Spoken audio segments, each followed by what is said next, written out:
Este país também devia ser para novos e é por isso que temos em estúdio uma jovem arquiteta que se divide entre Portugal e a Noruega. Está sempre de malas feitas, passa muito tempo dentro de aviões, adora viajar, fez um Interrail aos 20, fez Erasmus em Oslo, teve um projeto no Chile.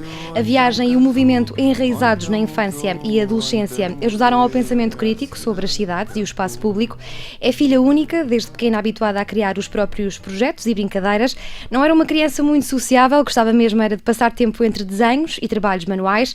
Hoje é aquela pessoa que, se é preciso parceira para qualquer coisa, alinha em tudo. É aventureira, adora escrever, faz cadernos de viagens para arrumar pensamentos e fazer uma espécie de análise sobre o que viu e o que sentiu. Fala norueguês, fala inglês, fala português, talvez fala outras línguas, porque, ao que parece, tem tempo para tudo, consegue desdobrar-se completamente. É desorganizada de uma forma extremamente organizada, pode estar no maior lodo, mas com o maior sorriso. No lodo, mas feliz. Podia ser o lema de Mariana Calvete, é o que dizem os amigos que a tratam por Nita. Nita, bem-vinda. Obrigada. Estás cá esta semana no meio do teu caos habitual. Estavas a dizer-me que até foi sorte apanhar-nos nesta segunda-feira. Tu vieste na sexta-feira, não é? Eu cheguei na sexta-feira, é um dos períodos que eu estou em Portugal. Como sabes, divido-me entre a Noruega e Portugal. Estou 2 semanas cá, 6 semanas lá, vai variando um bocadinho, mas... E ficas até quando agora? Ficas 2 semanas, então? Agora são 2 semanas, sim. Como é que tu fazes esta divisão entre Portugal e a Noruega? Estavas a dizer que não é fixo. Não é fixo porque, lá está, tenho um trabalho que é um bocadinho imprevisto, não é? Tenho algumas reuniões que vou tendo que adaptar de vez em quando, mas a ideia é sempre fazer esta divisão, que agora faz sentido, 2 semanas cá, 6 semanas lá, mas quem sabe o que vai ser daqui para a frente. Mas muita flexibilidade. Sim, o teu ateliê deu-te esta flexibilidade, sei que era muito desejada por ti e pela tua família. Como é que negociaste este acordo para trabalhar remotamente? Foi feito de forma muito natural. Eu percebi, primeiro foi assim, tomei uma decisão, não é? Que a minha vida não podia ser só lá, nem só cá. E eles, como são muito abertos e como eu já te expliquei um bocadinho, eles querem mesmo é que as pessoas estejam bem para fazerem o seu trabalho de forma plena. Eles perceberam que vamos dar uma hipótese a este plano, que parece um bocadinho absurdo, mas que... Mas foste tu que te avançaste e propuseste? Sim, sim. Que demonstraste essa vontade de passar algum tempo em Portugal? Sim, porque não é de forma nenhuma uma coisa normal no ateliê. Aliás, sou eu que faço... É só tu que fazes, em todo o ateliê? E como é que os teus colegas veem isso? É pacífico? Sim, eles são de lá? Muitos são de lá, outros não. Também há alguns espanhóis, de outras nacionalidades. Mas cada pessoa tem de, como eu te disse, tem que gerir como é que se sente melhor e como é que cria o tal equilíbrio que leva à produção criativa e à produção que nós temos de fazer. E isto é o que faz sentido para mim. Mas não faz sentido para ti, mas é exigente ou não? É muito exigente porque a organização tem que ser ainda mais, não é? Nós já temos um dia-a-dia um bocadinho caótico entre gerir muitos projetos, gerir equipas, gerir o trabalho criativo e o trabalho técnico, não é? Que já é uma dificuldade. E aqui entra a viagem. Com que estás familiarizada desde sempre. Sim. Não é? Sim. Uma das coisas mais surpreendentes ou interessantes do teu trabalho na Noruega, do ponto de vista das condições de trabalho, é a tua autonomia em relação a horários e a calendário. Há uma grande flexibilidade de horários e as recompensas por esforços extras são certas. Não tens horário de entrada, ou seja, entras até uma certa hora à hora que queres, não é? E todas as horas que fazes a mais são pagas ou são contabilizadas para dias de férias. É assim? Sim, isto existe mesmo? Existe mesmo. É assim, não é... Claro que há expectativas, o trabalho tem que ser feito, as deadlines são para cumprir e têm de ser cumpridas, não é? Por isso, claro que não posso tirar férias amanhã, se me apetecer. E tenho horário de entrada, tenho as 7 horas de trabalho que devem ser cumpridas, mas que posso adaptar de vez em quando, consoante o dia que tenho e as atividades que tenho, as atividades pessoais, as atividades... Mas como é que tu geres isso? Imagina, hoje trabalhei mais 3 horas e vai para um caderno, vai para um quadro que é só teu ou que é da equipa? Não, é um programa digital que todos escrevem as suas horas e os comentários, o que é que fizeram nessas horas, porque nós próprios também somos responsáveis por faturar aos clientes. Não é? Somos arquitetos, mas fazemos essa parte toda, por isso é tudo transparente no fundo. E como é que foi isso que te conquistou a ficar na Noruega, estas condições? Era possível isto acontecer em Portugal? Não sei se era possível, espero que seja E se possível. conhece algum ateliê que faça isso? Não, na verdade. Vais ser tu vir para Portugal e introduzir esse Exato. esquema.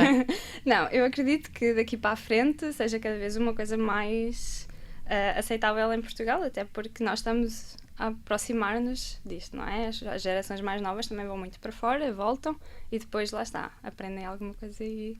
Mas a principal diferença é esta, na confiança. A sociedade norueguesa está toda estabelecida na base da confiança. Ou seja, eu dou-te a minha palavra e vou fazer aquilo que eu disse. Ok. E também há uma das principais diferenças é a hierarquia, não é? Há menos hierarquia. Uhum. Há menos hierarquia, porque, claro que há os cargos de maior importância no ateliê, há como é que se diz, os donos do ateliê, ou os fundadores do ateliê, que têm sempre a responsabilidade pelo projeto. E depois, logo a seguir, há os responsáveis pelo projeto, que é o cargo que eu tenho agora, que têm em cada projeto a responsabilidade de trazer esse projeto à construção, ou o que quer que seja. E depois há os outros arquitetos que, por estarem há menos tempo ou por não quererem ter a responsabilidade, ajudam só nas equipas. Mas a diferença é que estas hierarquias não são pela idade ou pela experiência, são um bocadinho pelo que tu quiseres, não é? Ou seja, se tu quiseres ter mais responsabilidade, desde que mostres e que trabalhes, não tem nada a ver se tens 20 anos, se tens 40 anos, se tens... Não é? E dizes também que é muito importante cada um conhecer-se a si próprio e perceber como trabalha de forma mais eficiente. Como é que tu já te conhecias suficientemente bem antes de ir para lá? Para saberes que responsabilidades podias ter ou não? Não. Eu sempre tive uma vontade de me conhecer a mim própria muito ativa, como te disse, através dos cadernos. Sempre pensei imenso e sempre tentei fazer com que os meus processos criativos fossem o mais eu possível. Mas, claro, que quando cheguei lá não sabia nada do que é que ia fazer. Não sabia mesmo, não fazia ideia o que é que era gerir equipas, não fazia ideia o que é que era estar em projetos tão grandes como estou agora. Nem sabia que era isso que queria, na verdade. Então foi todo um processo que foi acontecendo. E achas que esse modelo de trabalho é favorável à produtividade? É porque, no fundo, tu tens mais estima pelo que estás a fazer. Tu tens mais... Aquilo é teu, não é do patrão que te mandou fazer não sei o quê, não é?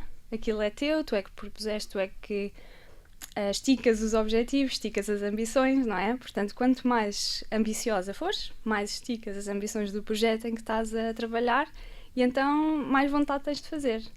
E então, de certa forma, vais adaptando o teu workflow e as tuas horas de trabalho àquilo que tu Isso queres. é um contraste gigante com o que se faz em Portugal. Muitas vezes o excesso de horas e a produtividade em queda, não é? Sim, mas a questão lá é que este excesso de horas não é feito de forma obrigatória, primeiro. É feita quando tu queres e quando o projeto necessita e é feita por vontade própria, porque eles acreditam muito que não é possível motivar pessoas.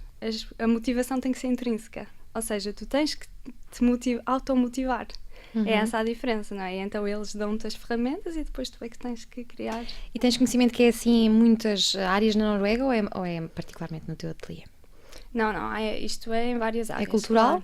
Claro. É cultural e claro que é um bocadinho mais na arquitetura, talvez, e no espaço das artes, no design, mas vejo que há isso em várias áreas. Há também uma grande aceitação da importância da vida familiar e de todas as outras coisas que devem acontecer nos tempos livres. A vida profissional é tão importante como o resto. Isto aqui é muito bom de ouvir. É mesmo assim. Há mesmo esse respeito pela vida extra laboral.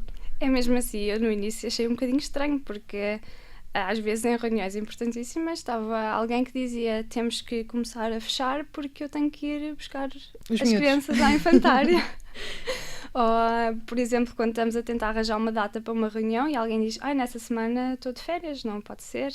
Ou nessa semana tenho um ensaio para uma peça de teatro que faço nos meus tempos livres, ou qualquer coisa desse género. Portanto, qualquer argumento da vida privada, não é? É válido na vida profissional. Isso tem que ver com o facto de se saber que se a pessoa estiver feliz no seu lado familiar, amoroso, etc., estará também mais feliz e mais atento no trabalho que realiza. Sim, vai trazer outras coisas, outros interesses e outras paixões que vão informando a nossa área, porque a arquitetura ainda por cima é muita coisa, não é? E então tu podes ir buscar informação e inspiração. É muito difícil. Tu chegaste a trabalhar em ateliês em Portugal? Trabalhei num ateliê em Portugal, no ateliê Matos Cameiro, enquanto estudei. Ok. E tu consegues dizer que país é mais produtivo? Consegues dizer-nos? A produtividade é muito difícil. É muito difícil de definir, porque principalmente nestas áreas criativas, porque tu às vezes chegas ao final do dia e tens um dia, epá, este dia foi mesmo, consegui fechar uma ou duas soluções que não estava a encontrar desde há 2 semanas, não é? Mas o que eu acho é que, no geral, na Noruega eles tentam concentrar mais as coisas em menos horas, não é? Eles tentam, porque ninguém trabalha assim muitas horas extra todos os dias. Sim. Não é? Claro que há horas extra, eu também faço muitas horas extra, é impossível não haver em arquitetura porque as coisas nunca estão fechadas. Mas eles tentam sempre ser muito eficientes nas coisas que fazem e ser pragmáticos, às vezes demais. Tenho que confessar. Sim. Que às vezes parece-me que as coisas são assim muito... E mesmo na hora do almoço, vocês não têm hora de almoço. A hora do almoço é para comer, é o tempo que demorarem a comer, não é? A hora do almoço é meia hora, oficialmente. Okay. Às vezes é um bocadinho mais, às vezes é um bocadinho menos. E é no ateliê. E é... Sim, é muito rápido. Para depois também saírem mais cedo, não é? Conseguirem mais cedo, aproveitar ainda a luz do dia, porque lá anoitece mais cedo, não é? Os dias são mais curtos. No inverno, sim. No verão é ao contrário. É ao contrário? No inverno anoitece para aí às 3. Às 3 da tarde? Às 2, às vezes. A sério? Como é que te adaptaste a isso? Pois, isso foi complicado. Quer dizer, não foi complicado, é uma questão de metade do dia de noite. Sim, mas depois durante o verão tens quase sempre dia, não é? O sol põe-se à meia-noite, às vezes. Mas eu acho que é por isso que eles adaptam-se muito às estações, não é? E veem o lado bom de todas as estações. Isso foi uma coisa que eu também aprendi lá, que cá era sempre, está a chover, estou deprimida. Então qual é o lado bom das estações, Mariana? O que é que aprendeste? Não, lá eles têm muita cultura de o outono vamos apanhar os cogumelos, vamos apanhar as amoras, vamos apanhar isto. No inverno, é tão bom, vamos esquiar. Okay. Depois vem o verão, tão bom, vamos para os jardins, vamos estar, não é? Tem o lado bom de todas as estações e não veem assim lados. Claro que há a parte mais negativa da coisa, que está muito escuro durante o inverno. É mesmo andas muito lanterna escuro. na rua? Tens um chapéu com uma lanterna a apontar? Podia andar, mas ando de colete refletor. Andas? Às sério? vezes. Como é que tu te movimentas lá? Andas de carro? Ando a pé ou de bicicleta, sim. Ok. Mais a então pé. vives perto do trabalho? Sim.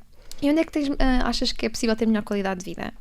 Em Portugal ou na Noruega? Tu agora consegues perceber melhor do que nunca, se calhar porque te divides claro que de forma tão regular. As pessoas são diferentes, não é? Há pessoas que dão muito valor ao ir jantar fora, aos restaurantes, ao convívio, às lojas, mais o lado consumista da coisa. E nesse aspecto, claro que aqui em Portugal é muito mais fácil ter esse tipo de serviços. São muito mais acessíveis. Mas aquelas pessoas que dão algum valor à família, ou ter tempo para fazer diversas coisas, como desporto, como tempos livres, trabalhar em projetos próprios, trabalhar em projetos para o empregador, não é? Para aquelas pessoas que querem fazer muitas coisas com o seu dia-a-dia e não conseguem decidir se sou uma pessoa da família ou sou uma pessoa do trabalho, acho que é mais fácil atingir isso na Noruega.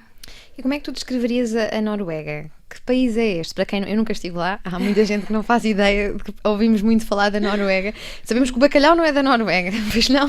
É muito dela. E mais coisas sobre a Noruega? A Noruega é um país... Tu fizeste Erasmus lá? Eu fiz Erasmus lá e foi em Oslo. Tudo começou um pouco. E eu também não sabia quase nada sobre a Noruega quando fui para lá. Sabia que era considerado um país super desenvolvido. E é verdade, em certos aspectos. Mas a Noruega é um país muito novo, não é? Eles há 50 anos eram agricultores, não é? E isso nota-se muito. Lá está naquilo que eu estava a dizer da cultura. Eles não têm a cultura de cidade como nós temos. A questão do ir jantar fora, a questão de encontrar amigos espontaneamente num café. Isso faz-te falta? Faz muita falta. faz muita falta, porque lá é tudo muito mais planeado, porque é uma coisa nova para eles. Claro que já faz isto há imensos anos e Oslo é uma cidade completamente europeia, não é? Uma capital europeia. Mas ainda há muita questão das cabaninhas, de ir à sexta-feira toda a gente vai para a cabaninha, não é? E a natureza, adoram as caminhadas na natureza, são muito, muito ligados à paisagem e aos desportos. E foi amor à primeira vista? A Noruega? Quando fizeste Erasmus? Não. Não? Acho que não. Quanto tempo é que esse país demorou a conquistar-te? Olha, por acaso tenho andado a ler os meus cadernos dessa altura. Tu relês as coisas? Eu vou relendo de vez em quando. E, então, E discordas de ti própria? Como é que é esse processo? discordo às vezes, mas principalmente aprendo como é que vou lidando com as coisas. Mas uma das coisas que me fez imensa confusão no início é que é muito difícil chegar às pessoas. Aqui às vezes... São mais desconfiadas? Não são mais desconfiadas, mas não se dão assim... não são super dados logo do início. Okay. Nós aqui às vezes estamos num café a conversar não dão com dois uma pessoa beijinhos? Qualquer. Não dão dois beijinhos. Como é que se cumprimenta? É um passou bem? É um passou bem, se não conheceres. Okay. Ou se já tiveres alguma intimidade, és capaz de ter um abracinho. São mais formais no trato, então? Sim, mas depois o abracinho é uma coisa que não calorosa. Sim, por exemplo, para nós é uma coisa muito mais íntima, não é? Dar o tal abracinho. E quando sentes aquele abracinho mesmo bem dado é porque, pronto, esta pessoa é gosta mesmo... de ti. Sim, e já entraste naquela esfera que elas protegem tanto. E falar norueguês? Ouvi dizer que sabes falar perfeitamente norueguês. Foi fácil. Estás na Noruega há quantos anos? Estou na Noruega há 5. Há 5 anos. E quantos anos demoraste? Foi no primeiro ano que eu aprendi. Foi nos primeiros 5 meses, mais ou menos, que foi assim quando decidi aprender a sério, porque percebi imediatamente que tinha... Para ter alguma responsabilidade no ateliê tinha que aprender a língua e que é muito mais fácil aprender enquanto não tenho a tal responsabilidade, não é?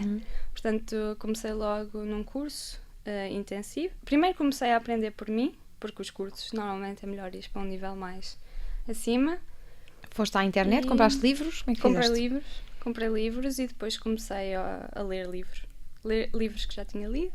E é fácil aprender norueguês? Não é muito fácil. A gramática é super fácil a comparar com a portuguesa, não é? Que tenho visto pessoas a aprender português que se veem gregos para perceber a gramática. Mas em termos de pronúncia é muito difícil. Diz assim, eu sou Mariana Calvete, estou na Rádio Observador, beijinhos. Só para percebermos o que é que soa o norueguês. Jeg heter Mariana Calvete, jeg er på radio, det heter Observador.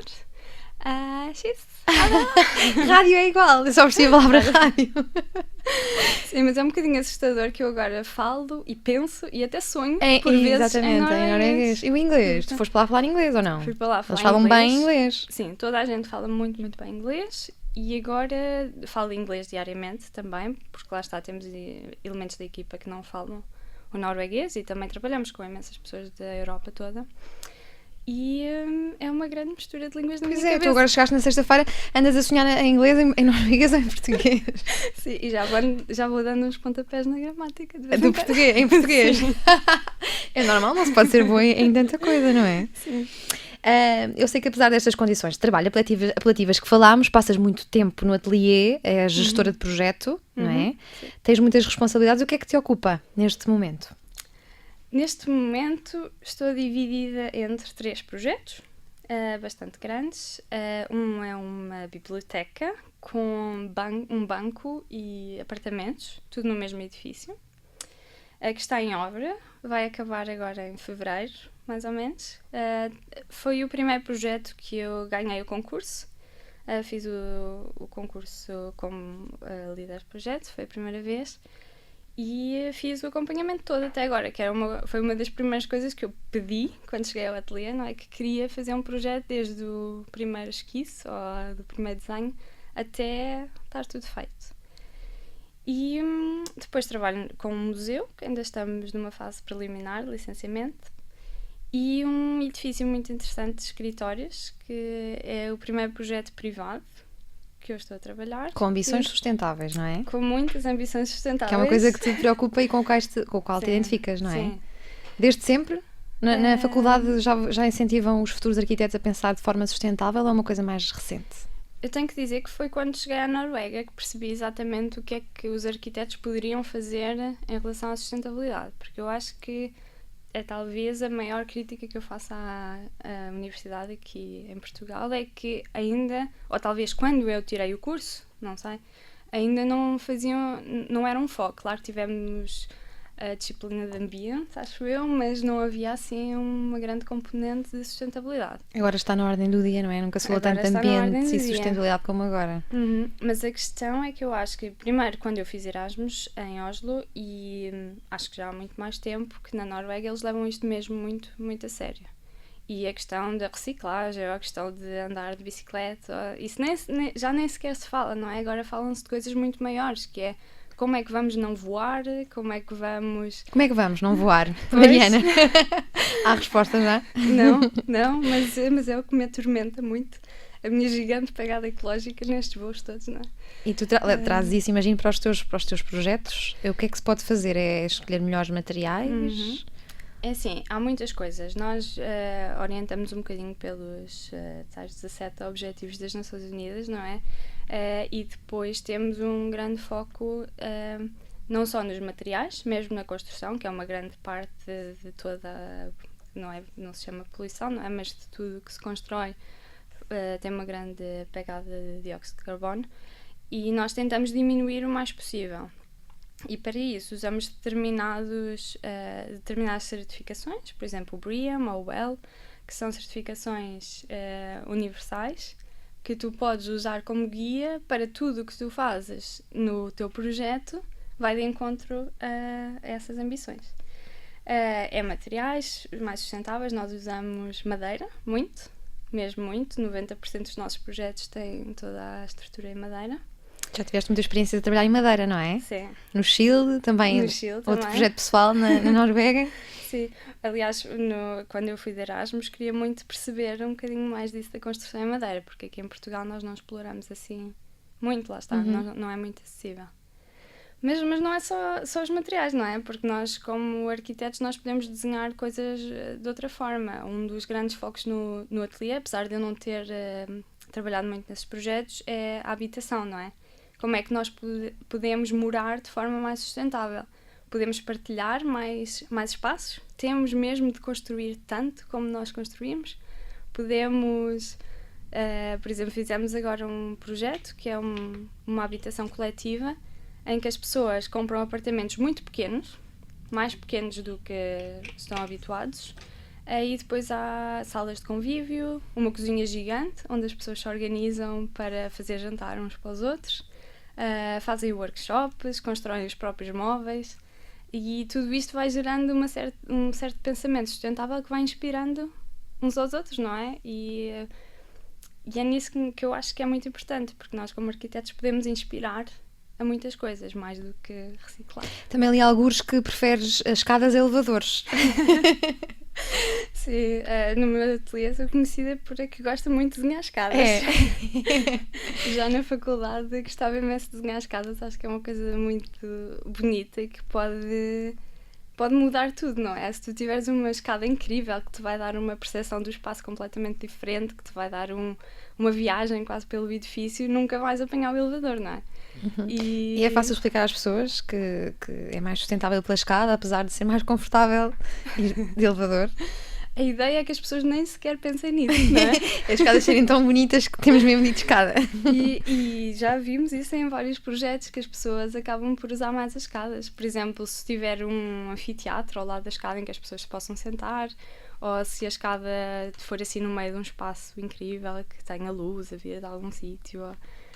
E por acaso num desses certificados que se pode obter, tu ganhas pontos por isso. Se puseres a escada num sítio que apela mais ao movimento do que apanhar o elevador, por exemplo, ganhas pontos porque é uma forma de sustentabilidade. Tu dizias-me que sempre quiseste perceber porque é que faz com que os países nórdicos sejam considerados os mais desenvolvidos da Europa. Conseguiste perceber, entretanto? E sentes esse desenvolvimento no teu dia-a-dia lá? É assim, eles são muito refletidos naquilo que fazem. Não tomam assim decisões muito espontâneas no sentido de isto é muito bonito, isto é muito bom, vamos apostar tudo nisto. Eles pensam muito, são cautelosos, exatamente, e mesmo na economia são muito cautelosos, como tu sabes, que têm um dos maiores fundos, não é? Mundiais, mas eu acho que isto tem tudo a ver com o frio, na verdade. está dentro É o deles, frio. não é? Então eles tinham que poupar os recursos que tinham nos períodos de bom tempo, não é? Para gastar durante o tempo Então, de o inverno. mal dos nossos pecados é o calor que temos. Eu acho que sim, eu acho que o sol. Em Portugal estavas habituada a desenhar para um clima quente. A norte é muito diferente, desenhar para sul para um clima quente e para norte. O clima é muito diferente porque tens imensas preocupações que não tens cá. É claro que há aquele clichê do desenhar telhados mais inclinados por causa da neve, e isso explica a uma criança, não é? As diferenças, porque aqui não precisamos, podemos ter coberturas planas. Lá uma cobertura plana é algo que vai ser muito caro, para dizer assim. Vais ter que fazer detalhes muito complicados para poderes gerir isso. Depois é as variações térmicas também, que apesar de não ser, por exemplo, aqui consegues ter uma amplitude térmica muito grande, lá tens temperaturas mais constantes, mas uma grande diferença entre verão e inverno, tudo desde o isolamento, desde tudo tens de E os pensar costumes também diferente. são muito diferentes, também influenciam depois a construção. Sim, e isso ainda é uma das coisas mais interessantes, porque, por exemplo, aqui desenhamos mais esplanadas, não é? E desenhamos muitas praças, e estar nas praças e os bancos. Qual é o equivalente norueguês às esplanadas e às praças? É uma coisa muito engraçada, porque eles usam muito os espaços públicos. Por exemplo, uma biblioteca é um espaço que está cheio durante o dia. É um local de convívio, não é um local de silêncio. Como Não nós é de vimos. silêncio? Não é um local de silêncio de todo. É um sinal, é um local de família, de levar as crianças. Mas principalmente no meio dos livros? no As meio pessoas dos estão a livros. conviver. Que No meio. engraçado. E aliás já fui a um festival de música dentro de uma biblioteca. Sério? É sério. Portanto, lá está, eles têm que se adaptar e têm que adaptar estas situações, não é? Ok, mas isso é em todas as bibliotecas? Não há bibliotecas que são estritamente para estudar e para o silêncio? Claro que há, e claro que há sempre salas dedicadas ao estudo e salas dedicadas a ouvir música, por exemplo, salas dedicadas a ver filmes, tudo lá dentro de uma biblioteca. Como é que é a biblioteca em que andas ocupada? Olha, É dessas? É de convívio ou é de estudar? É tudo um pouco, mas só para teres uma ideia, podes espreitar o Facebook depois, mas é um Diz-nos espaço qual é a página incrível. para irmos todos consultar. Podes ver no site do Hellman Hart, que é o ateliê onde eu trabalho, e eu tenho feito algumas partilhas também. E é só um espaço. Tu entras e vês a biblioteca toda, por exemplo. Okay. Então depois tens uma série de espaços que podes habitar de forma diferente. E é uma biblioteca generalista? É uma biblioteca generalista, num sítio muito pequenino, numa câmara muito pequenina, cheia de ambições, em que aquele edifício vai ser provavelmente o ponto alto dos próximos anos. Ok, promissor. Como é que a criança que desenhava e fazia plantas e montava legos se decidiu a ser arquiteta? Tens ideia quando é que esse clique deu? Eu acho que foi um bocadinho no secundário. Foi um bocadinho quando percebi que para além de gostar de desenhar, ao estar com outros colegas que também gostavam de desenhar, mas tinham perfis diferentes, não é? Alguns gostavam de desenhar e acabava ali, não é? Ou não acabava ali, era muito mais coisas, claro, mas não tinham aquela componente organizativa que eu tinha, que eu desde pequena que gostava muito de organizar coisas, e a arquitetura é um bocadinho organizar o espaço, não é? É um bocadinho organizar o mundo dentro de... Os médicos da sociedade. Os médicos da sociedade. Já lá vamos. Mas eu acho que percebi que não gostava só de desenhar pelo desenho em si. Aliás, nem era o desenho, o resultado final que me interessava tanto, mas os processos que o desenho... os processos que existiam na minha cabeça enquanto desenhava, e usar o desenho como meio para atingir qualquer coisa. E então aí percebi que não era só uma arte plástica. Mas como é que percebiste que era arquitetura e não era design? Eu acho que lembras-te em pequenina de dizer, esta rapariga vai ser arquiteta? Lembras-te de dizer? Não. Eu queria ser professora quando era pequena. Porque gostavas de explicar as coisas. Adorava explicar coisas, adorava passar trabalhos de casa às minhas avós e tudo mais. Passar trabalhos de casa às avós. Exato, não é? Para pôr os certinhos. Eu gostava de fazer os certinhos. Exato. A vermelho. Exato. Não, mas eu acho que foi um processo. Eu acho que não me lembro daquele dia que disse, é arquitetura. Mas lembro-me que quando cheguei à parte de vou para a universidade, não houve questão nenhuma. Foi mesmo, era arquitetura.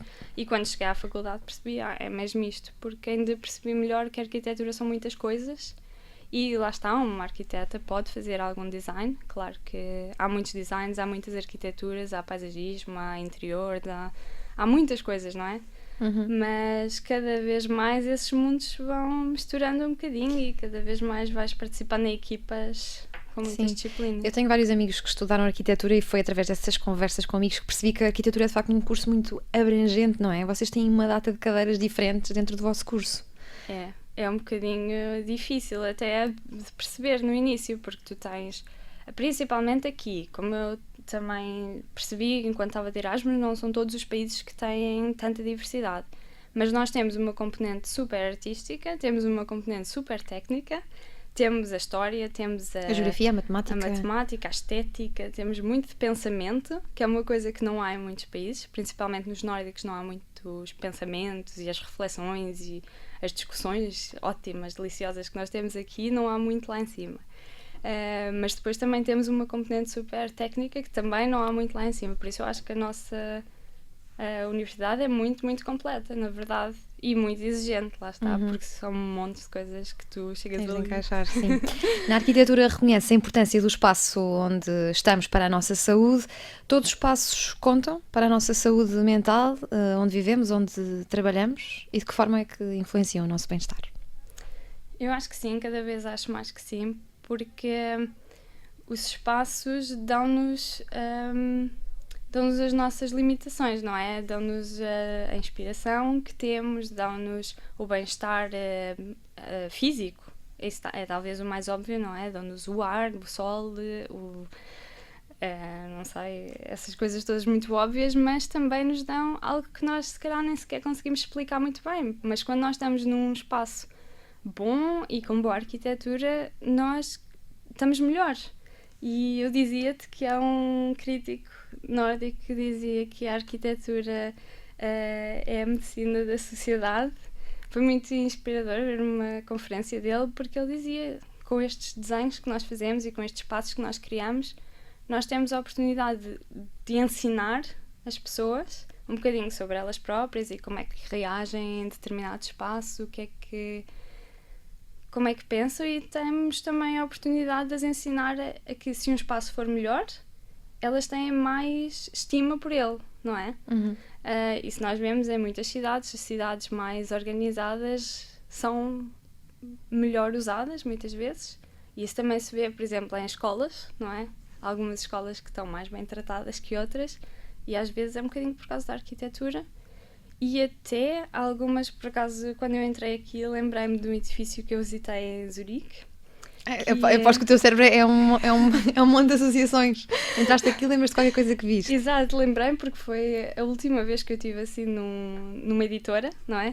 E então é uma editora que é feita em madeira, e quando eles fizeram esse edifício, toda a gente que trabalhava na editora queria mudar-se para esse edifício. Eles têm 3 edifícios diferentes, e toda a gente que trabalhava lá era muito mais produtiva, mais feliz, por causa do clima. Isso faz lembrar quando eu visitei o New York Times, pensei, eu adorava trabalhar aqui. Achas que é essa psicologia de o espaço é tão agradável que dá-te vontade de trabalhar ali e logo vais ser um trabalhador mais motivado e feliz? Sim, e às vezes nem sequer sabes dizer porquê. Às vezes é só mesmo... Não sei, toda a gente tem aquele cantinho lá em casa que gosta mais de sentar a ler, ou aquela janela que é mais...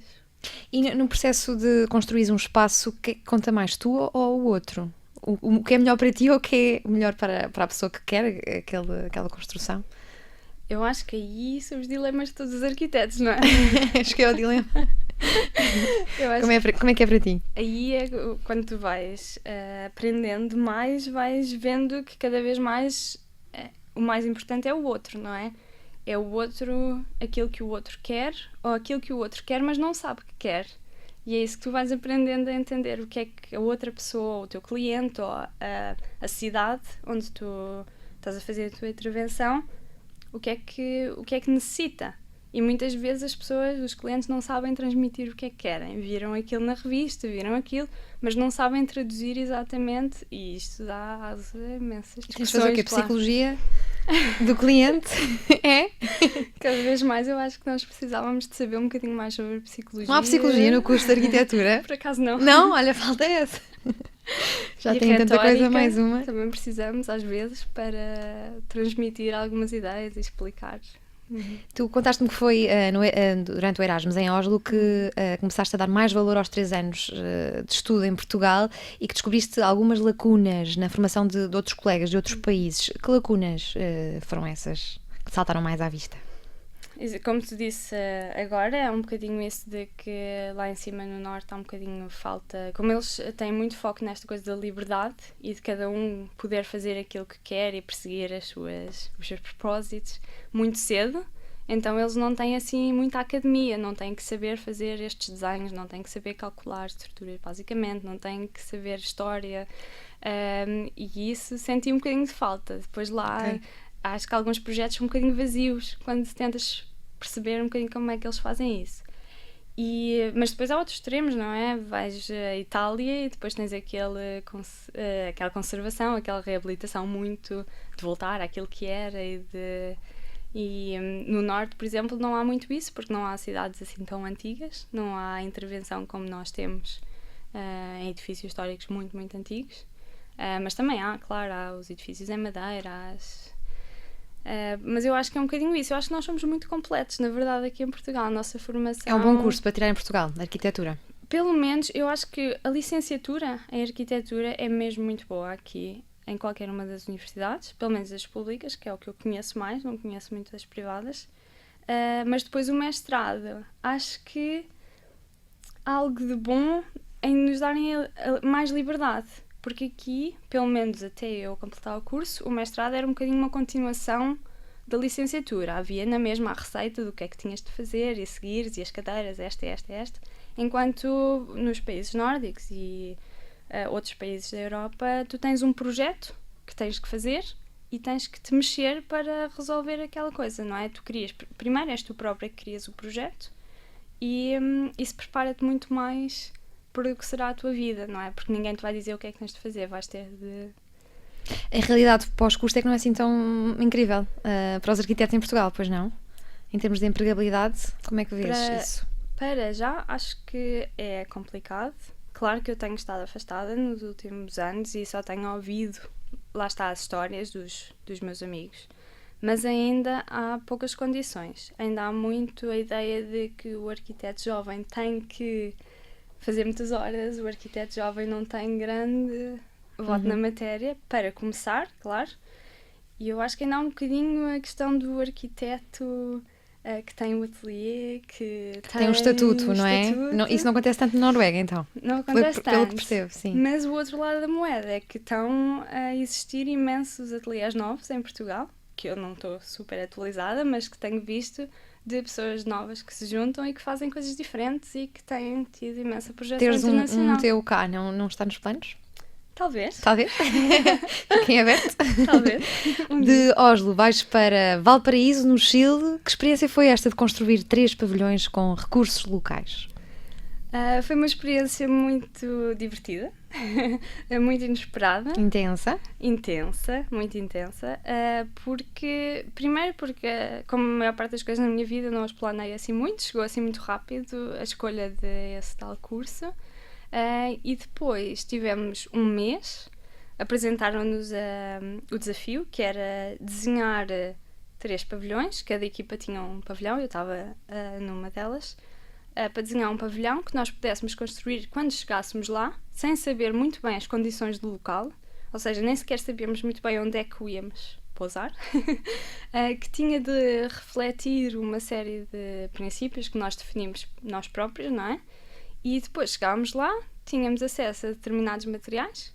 No meu caso foram tábuas de madeira, imensas tábuas de madeira, todas da mesma dimensão. A tua adorada madeira? Exato. Num dos outros projetos foram velas de velejar. E quando chegámos lá tivemos que projetar, tendo em conta as condições do local. Tivemos de conhecer os alunos locais lá na faculdade, porque tivemos de trabalhar com eles. As barreiras linguísticas, não é? Porque eles não falam o inglês, tal como os noruegueses não falam espanhol, então houve imensas barreiras, e a barreira cultural, que foi ainda talvez a maior, porque eles têm uma aproximação muito poética à arquitetura. Poética? Seja, muito poética. Aliás, eles na Escola de Valparaíso, eles recitam poesia, E tem, por exemplo, às quartas-feiras, tem desportos lá nesse sítio.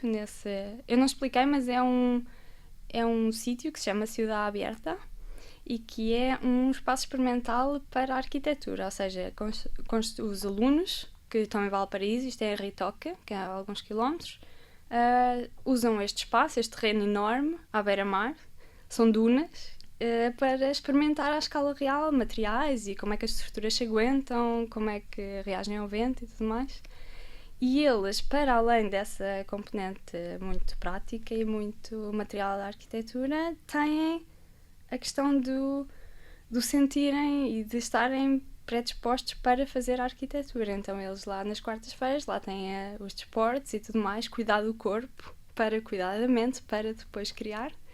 E fazem assim uma roda gigante que é super bonito e gritam os seus lemas e tudo mais. Eu este fim de semana estava a ler o jornal, estava a ler uma entrevista a um pianista que dizia, a meio da entrevista, que estou em casa em toda a parte e em nenhuma. Ele que vive em Portugal, mas não é português. E lia também o teu perfil e percebia que gostavas muito de mudança. O que é casa para ti? Consegues definir casa? Casa é muita coisa, acho eu, porque casa, claro que casa pensas logo casa de infância, não é? Claro que a casa dos meus pais é talvez a casa ainda, não é? Apesar de eu andar pelo mundo todo, é Leiria ainda, mas eu acho que muito facilmente consigo chamar casa a muitas coisas e acho que é uma das coisas que me têm dito mais, é que eu me adapto com muita facilidade a coisas. Lá está, porque gosto de andar sempre a mudar e eu acho que é um bocadinho da profissão também, porque gosto muito de absorver intensamente os espaços em que estou e então vou muito facilmente apropriando-me deles. Gostas da estabilidade, da instabilidade? Exatamente. Gosto muito. Além da mudança, gostas da dança, é uma paixão recente, não é? Sim. O que é que a dança te traz? Foi uma coisa que eu descobri muito recentemente. Não sabia que gostava tanto de dançar e não sabia que dança era tanta coisa também. Não sabia que dança era uma das melhores atividades que tu podes fazer em termos para a tua saúde mental, por exemplo. É uma atividade super social, é uma atividade que requer uma concentração e estar no momento. Estás no presente, é um desafio hoje em dia, não é? Que é um grande desafio, mas não estás no presente sozinha, não é? Estás no presente com toda a gente à tua volta, estás a aprender como é que reages aos sons, a tua musicalidade, estás a aprender... Mas tens de ter muita coordenação. Tens de aprender. Ok. Consegue adquirir-se coordenação se não fores muito coordenada? É o meu caso.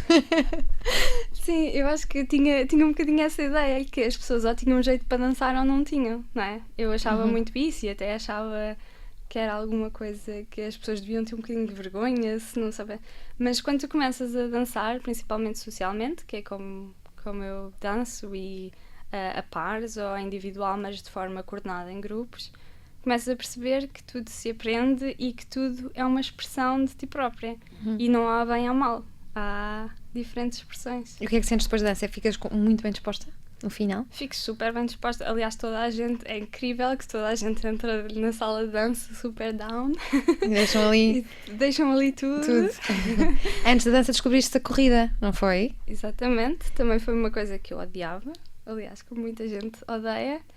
E descobri na Noruega, descobri pelo meu namorado, que adora correr, e descobri que também é uma coisa que tens de estar muito no momento e que é o meu tempo sozinha neste momento. É o tempo que eu uso para processar. Refletir enquanto corres. Sim, é refletir e ouvir música também. E é o espaço alone. E ajuda depois ao rendimento no trabalho e em tudo o resto? Sim, claramente. E isso é uma coisa completamente provada, que eu acho que ainda aqui em Portugal, por exemplo, não há uma grande aceitação disso. Enquanto eu, se estiver no ateliê, se tiver uma reunião complicada e à 1h disser, pá, não dá, vou dar uma corrida, volto daqui a 2 horas, está tudo bem. Toda a gente tem essa aceitação que a atividade física, qualquer que seja, que ajuda à produtividade, isso é questionável, não é? Mais um momento de autoconhecimento que facilita a vida, não é? Estamos mesmo a chegar ao fim desta conversa. Diz-nos só 1 ou 2 ou 3 arquitetos que admires muito. Portugueses? Pode ser portugueses? Pode ser portugueses. Eu vou dizer todos os clichês, que são os da Escola do Porto, o CISA, o Alves da Costa, não sei, alguns internacionais, o Barragan, gosto imenso. Mas, ultimamente, eu tenho percebido cada vez vejo menos arquitetura feita por arquitetos, mas tenho muitas referências da natureza, de cidades construídas há muito tempo, mas principalmente de coisas muito orgânicas e muito... Acho que no curso nos incentivam muito a ver muita arquitetura. Agora eu vivo muita arquitetura porque viajo sempre que posso, mas a coisa de ver nos livros e de estudar arquitetos acontece cada vez menos, na verdade. E em relação ao futuro, ouvi dizer que há um doutoramento no ar que poderá vir a acontecer. Mentiram ou não? É possível. Tens saudades da vida académica? Tenho um bocadinho de saudade da vida académica, tenho, é verdade, mas ainda não consegui materializar exatamente o que é que quero fazer. Gostava muito de estudar algo ligado com processos criativos, mas... E como lidar com estas novas problemáticas do nosso dia-a-dia. São orçamentos super curtos, são prazos super curtos, mas quer-se um resultado super inovador, excepcional. Pelo menos na Noruega, não sei muito bem como é que é agora. Tem que ser tudo muito bom, porque há grandes ambições. Os clientes são cada vez mais ambiciosos, querem tudo mesmo muito diferente, mas muito pouco tempo. Como é que nós podemos optimalizar os nossos processos criativos? Como é que podemos ser muito criativos em muito pouco espaço-tempo? É uma coisa... E voltar definitivamente para Lisboa, está nos planos? Ou ainda é uma coisa longínqua? É possível. Pensas nisso? Talvez. Acredita que a arquitetura tem um papel fundamental na educação, educar para ter mais estima pelo que nos rodeia, o ambiente, o património, as cidades, as pessoas. Vê a arquitetura como missão social, gosta de desenhar edifícios privados, vilas e casas de férias com à vontade económico, mas a paixão é maior quando pode criar espaços culturais e sociais. Nos últimos anos desenvolveu uma biblioteca, um museu e outros edifícios públicos na Noruega. Em pequena queria ser professora porque adorava explicar coisas e explicou-nos bastante. A arquitetura não surgiu cedo, mas já se adivinhava. Desde pequena que desenhava plantas em papel quadriculado antes de começar as construções em Lego. Em jantares preferia sentar-se na mesa dos adultos e ir desenhando nas toalhas de papel ou fazendo algumas contas enquanto ouvia as conversas dos crescidos. Cresceu, é arquiteta, gestora de projetos em Stavanger, na Noruega. Formou-se na Faculdade de Arquitetura de Lisboa, onde fez parte da Associação de Estudantes, do Conselho Pedagógico, da revista Esfera, corre, dança, faz ski. Foi presidente da Associação de Estudantes do Liceu, em Leiria, e apesar de não ter qualquer tipo de perfil para a atividade política, lá ganhou as eleições e nós ganhámos uma hora de conversa e a companhia da Mariana Calvete na última hora, no Observador. Uma pobre canção que contribui para a tua regeneração, ou só te resta morrer desintegrado? Rápido, deixa tenho aqui imensas perguntas que irão fazer. O que vamos fazer? Não vai nada, pois não. Já fazias outra agora outra vez. Sim.